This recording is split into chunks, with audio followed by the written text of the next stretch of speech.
Quand Jésus dit « Je suis la résurrection », est-ce que c'est juste une question de conjugaison où on voit le terme « Je suis la résurrection » comme étant au présent?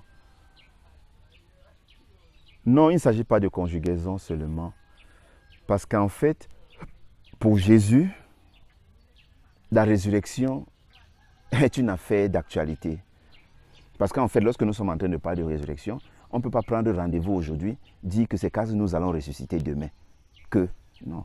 Puisqu'on est aujourd'hui dans le présent, la situation qui est là mérite de connaître la résurrection maintenant. Autrement dit, le terme résurrection de Jésus, chez Jésus, veut dire simplement le changement. Passer à une autre étape. D'autres parleront de l'éveil. Donc, quand il dit « je suis la résurrection », il veut dire « c'est maintenant, moi je donne la vie maintenant ». Donc, il suffit de changer maintenant, tu vas expérimenter la résurrection maintenant. On retrouve encore cette notion de « je suis » dans le présent avec Moïse. Lorsque Moïse parle à Dieu dans l'Exode, Dieu se présente comme étant celui qui est. Il ne dit pas celui qui sera, et celui qui est dans le présent. Ça nous renvoie encore à une autre image. Parce qu'en fait, comme nous venons de dire tout à l'heure, en spiritualité, il n'y a pas de temporalité. En spiritualité, on ne connaît pas de séquences. En spiritualité, on ne connaît pas hier, le présent et le futur. On ne connaît pas ces moments. En spiritualité, on connaît l'instant. En spiritualité, nous disons, il n'y a pas, comme nous avons dit concernant la vie, il n'ayant pas d'arrêt, tout continue, tout est continu. Donc, quand Dieu s'exprime, s'il faut dire entre guillemets, hein, nous sommes là, parce que quand on dit Dieu s'exprime, là c'est déjà la religion. Quand Dieu parle à Moïse, prenons ça comme ça, dans le cadre de la religion, c'est un Dieu qui se présente à Moïse comme étant dans le présent. Ce n'est pas un Dieu qui se projette. Ce n'est pas un Dieu qui gère le passé, qui va gérer le futur. C'est un Dieu qui s'intéresse au présent. Donc, quand Jésus dit qu'il est la résurrection, non, ce n'est pas une conjugaison. C'est-à-dire le verbe être au présent, non. En fait, allons au-delà. Il veut dire qu'il est là. La résurrection maintenant. L'écouter maintenant. Entendre son message maintenant. C'est ressusciter maintenant. Comment comprendre la résurrection de la chair qui est mentionnée dans le credo chrétien? Lorsqu'on dit « Je crois en Dieu le Père Tout-Puissant, Créateur du ciel et de la terre », on arrive à dire « Je crois à la résurrection de la chair et à la vie éternelle. Amen ». Cette notion de résurrection de la chair dans le credo chrétien, qu'est-ce que cela veut dire? Oui, il faut comprendre que le credo chrétien est le résultat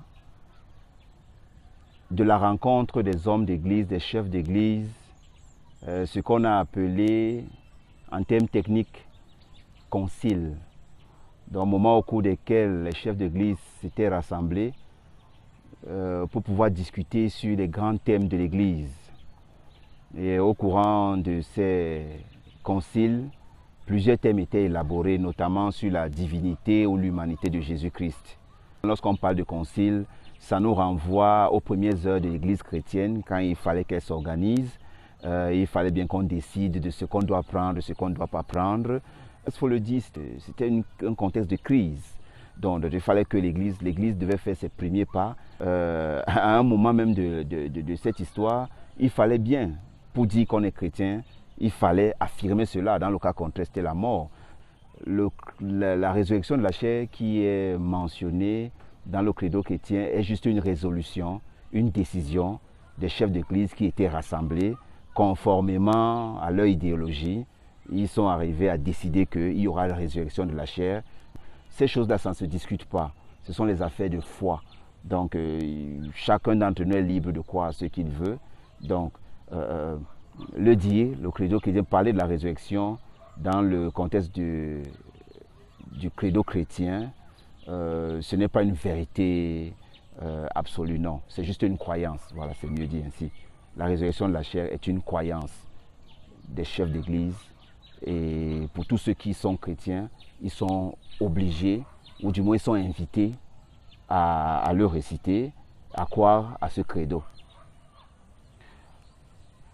Si la résurrection est un événement qui se passe ici et maintenant, quel est l'élément déclencheur chez l'individu? Le point de départ, c'est d'abord de constater, pour l'individu qui a besoin de la résurrection, il faut qu'il constate d'abord son état actuel. En fait, c'est une prise de conscience de ce qui se passe maintenant, à partir de ce qui se passe maintenant, et réalise la nécessité, le besoin d'un changement. Alors, c'est ce changement qu'on peut appeler ici la résurrection. Autrement dit, quand tu l'écoutes, tu y es touché, alors tu désires changer. Pour l'écouter, ce qui veut dire qu'il y a un besoin. Et pour pouvoir connaître ce besoin, personne d'autre ne peut connaître ce besoin que l'individu lui-même. Et le fait de changer, c'est ce que nous appelons la résurrection. À la question du dernier jour, qu'est-ce que le dernier jour? Le jour du jugement, ou bien encore le jour de l'éternité. En fait, ce sont des termes encore, comme nous disons, que nous retrouvons généralement dans le discours chrétien, plus précisément dans l'eschatologie, la science ou le discours sur la fin des temps. C'est toute une science au niveau de la religion, pas seulement chrétienne, parce que même d'autres religions parlent aussi de l'eschatologie, de la fin des temps. Lorsque la question est posée concernant le dernier jour, en fait, il faut qu'on se comprenne. Il n'y a pas de dernier jour, il n'y a pas de premier jour. Si on essaie de comprendre le phénomène de la vie, nous constatons qu'il n'y a pas de premier jour, il n'y a pas de dernier jour. Mais moi, être physique limité, je peux parler d'un jour, d'un premier jour, je peux parler d'un dernier jour. Parce qu'en fait, les termes premier jour, éternité, ce sont des notions qui nous renvoient dans le temps et dans l'espace. Selon qu'on est dans le temps, dans l'espace, on peut parler de ces choses.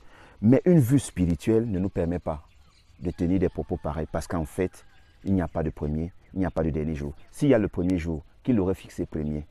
S'il y a le dernier jour, qui l'aurait fixé dernier jour? Autrement dit, s'il y a l'éternité, qui, parmi les vivants, a une idée de l'éternité? Donc, simplement disons que les notions de dernier jour, l'éternité, en ajoutant même du jugement dernier, ce sont des termes qu'il faut comprendre dans le contexte de l'eschatologie chrétienne. Mais spirituellement, il n'en est rien, ce n'est pas soutenu. Nous croyons avoir répondu à la question comment le processus de résurrection s'opère. Le point de départ, c'est l'individu lui-même qui constate le besoin de changer et qu'il suit une démarche de changement. Autrement dit, Dieu ne peut pas venir dans notre vie nous demander de changer si cela ne vient pas par nous-mêmes. Donc, si l'on parle de résurrection, cela veut dire qu'on a besoin en soi-même de ressusciter. On a besoin pour soi-même de changement. Donc, résurrection, disons simplement que c'est un terme technique que les religieux utilisent. L'acception simple que tout le monde accepterait ou comprendrait, c'est que la résurrection est le changement.